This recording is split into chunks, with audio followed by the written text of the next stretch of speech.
Whether we like it or not, we live in an age where much of what goes on in our daily lives is monitored, collected, and sold to interested parties. Our driving records, our medical history, our internet traffic, and most importantly, our credit information. A mistake on your credit report could cost you money.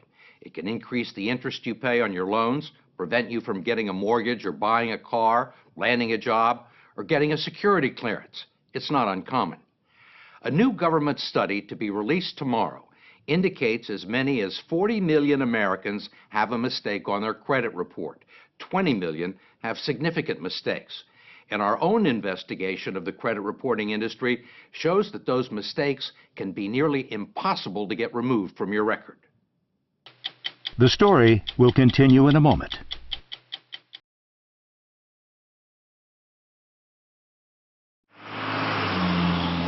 Consumer credit reporting is a $4 billion a year industry dominated by three large companies, Experian, TransUnion, and Equifax.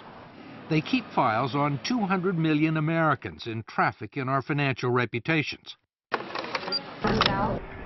They make their money gathering information from people we do business with and selling it to banks, merchants, insurance companies, and employers, and they use it to make judgments about our creditworthiness and reliability.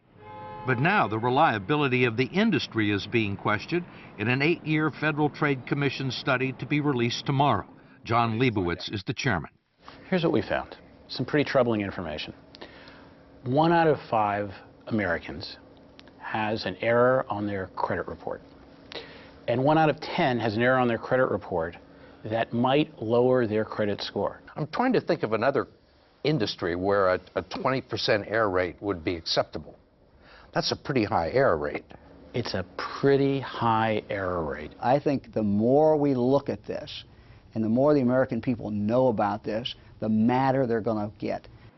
Ohio Attorney General Mike DeWine has opened his own investigation into the credit reporting industry, which for years has blamed mistakes on banks and merchants that provide them with bad information.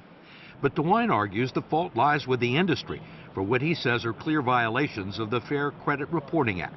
Do these companies have a legal responsibility to make sure that the information is accurate? The federal law says that if you believe that there is a mistake, you can go to them and they have an obligation to do a reasonable investigation. They're not doing a reasonable investigation. They're not doing an investigation at all.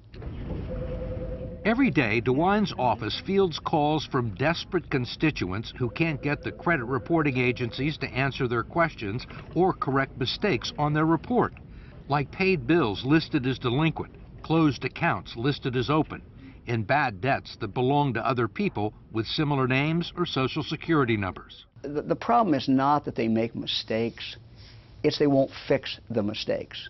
It literally is like this, guy behind the curtain in The Wizard of Oz. You really don't know what he's doing. It really is a secret operation that is so hard to crack. 8 million people a year file disputes about their credit report, which usually requires a visit to the Experian, TransUnion, or Equifax websites. They're primarily designed to sell you premium products, not resolve a dispute, which is what I was trying to do. There's a toll-free number you can call, which is likely to connect you to someone on a faraway continent. Thank you for calling. My name is Kevin. How may I help you? Where are you located? India. India? But regardless of where they are or who you talk to, they won't be much help. Okay, so really, you can't do anything for me. I've just been talking to you for 15 minutes. I mean, the only thing you can do is to tell me to fill it out online. Yes, Mr. Kroft. Okay, thank you. Besides the toll-free number, they also give you a post office box address where you can send a letter and documents supporting your claim.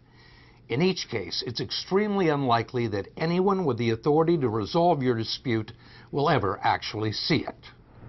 Ask Sandra Cortez, a California accountant whose credit report confused her with an international drug trafficker. It took her 5 years to get it fixed.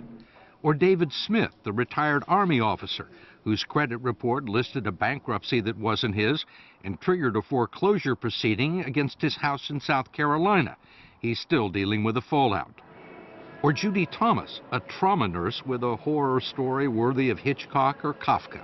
There's nobody to go to. There's nobody. You just keep making phone calls and you just keep writing disputes and you keep sending them your social security number and they don't care. Thomas, who manages 2 medical centers near Cleveland, says it all began in 1999 when she went shopping for a new dress and applied for a store credit card to get a 15% discount. She was denied. Was that the first time you'd ever been denied credit? Yes, very first time. Ever? Ever. Ever. But certainly not the last. It became a regular occurrence. The personal credit reports she got from Experian, TransUnion, and Equifax were all clean and without blemish. Yet she kept getting rejected and couldn't find out why. I would get a consumer report and it would look fine. I would go to the bank and they would tell me, oh no, you have all this debt. But no one would tell me what was on there. They wouldn't tell you what the debt No. was? And they wouldn't give you a copy of the report No. that they had? Nope. It took Judy Thomas several years to discover what almost no one knows, that the credit reports the agencies send to you are different than the ones they sell to banks, merchants, and mortgage brokers. And she only found that out when a loan officer left her file on his desk and walked out of the room. And what did you see? I saw debt from Utah Medical Center. I saw debt from a veterinarian clinic in Utah. I saw collections for a Judith Kendall. Judith Kendall, not Judy Thomas. Correct. What's going through your mind? What the hell is she doing on my credit report? What the hell is her debt doing on my credit report? You think this would be very simple to get straightened out? You would think. Yeah, you would think. This is my Judy Thomas versus Judith Kendall file. Instead, it became a 6-year battle with credit agencies requiring box loads of correspondence to try and prove that she was Judy Thomas, not Judith Kendall, all to no avail. You get a lot of time invested in this. How important are these documents? It's my life. There are logs of daily phone calls to dispute centers, hundreds of letters to Experian, Equifax, and TransUnion, even correspondence from Judith Kendall's creditors in Utah, acknowledging that the debts on her credit report aren't hers. I would get letters back from these companies saying this, in fact, is not you. You still couldn't get it off your credit report? No, I sent copies to the credit bureaus, and they would come back as mine, verified, verified. I also hired a local attorney to try and straighten it out. We had everything certified, that this is Judy Thomas, this is where I live. I've never gone by the name of Kendall. I've never even been to Utah, let alone owing a cable company in Utah. And what happened? Nothing. Nothing? Nothing. What kind of problems did this cause for you?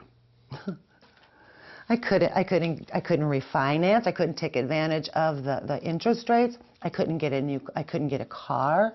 I couldn't co-sign for my children's student loans. And I'd worked hard for my credit. And these people were taking it away from me. Finally, Judy Thomas took the only recourse available to her. She sued Equifax and TransUnion in federal court. And after a year-long battle, the credit reporting agency settled for an undisclosed sum and promised to clean up her file. Did you think it was going to take a federal lawsuit? Heck no, it just takes a human being going, wow, this isn't Judith Kendall, let me fix this. That's all they had to do. But as we discovered, that almost never happens. If you challenge a credit report and mail your information to a post office box in the United States, the dispute will likely be investigated in India or the Philippines or South America. We traveled 5,000 miles to the Chilean capital of Santiago, where we tracked down 3 former Experian employees.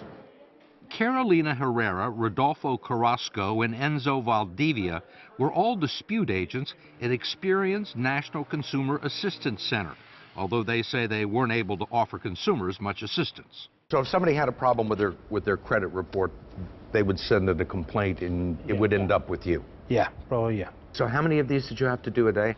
90. 90. 90, yeah. Did you consider yourself investigators? No, not at all. Did you have any way to investigate these claims? No, we No. didn't. You can call the person. You can't pick up the phone and call them? No. No. Did you have phones? No. No. Could you email them? No. Did you have the authority to say, wait a minute, after looking at somebody's file and say that, you know, this is somebody made a mistake, this person doesn't owe this money? No, we didn't have that power. All they did was read the disputes and reduce them to a 2-digit code like never late or not mine. It was then sent with a 2- or 3-line summary and no documentation back to the bank or department store that furnished the original information. If there was a difference of opinion between the creditor and the person who was filing the complaint, how was it usually resolved in favor of the creditor? Yeah. Yeah. The creditor was always right. Mostly we took for granted the word of the bank. If the bank said, hey, this guy owns $100, so it is.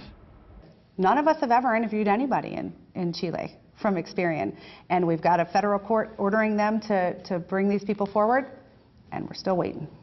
Much of what's known about the inner workings of the consumer credit agencies come out of lawsuits filed by Len Bennett and Sylvia Goldsmith, who have subpoenaed company records and deposed employees and executives. They say under the current system, there is no way for people like Judy Thomas to get their problem solved.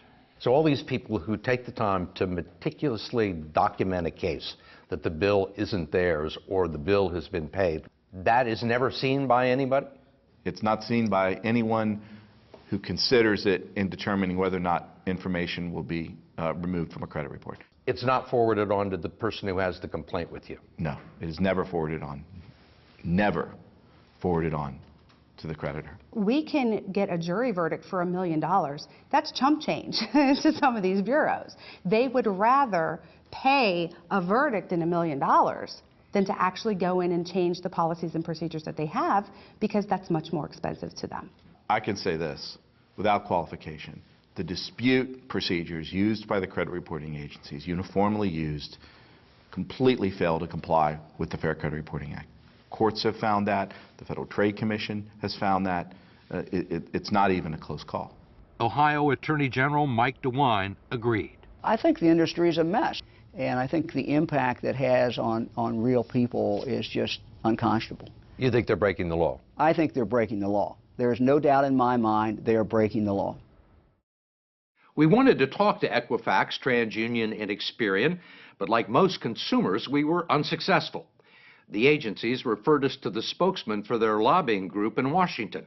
He, too, declined our request for an on-camera interview, but did provide a written statement, citing an industry-sponsored survey that showed 95% of its customers were satisfied with the dispute process. The industry maintains it's in compliance with federal law. Go to 60minutesovertime.com to find out what you can do if you think there's a mistake on your credit report. Sponsored by Lyrica.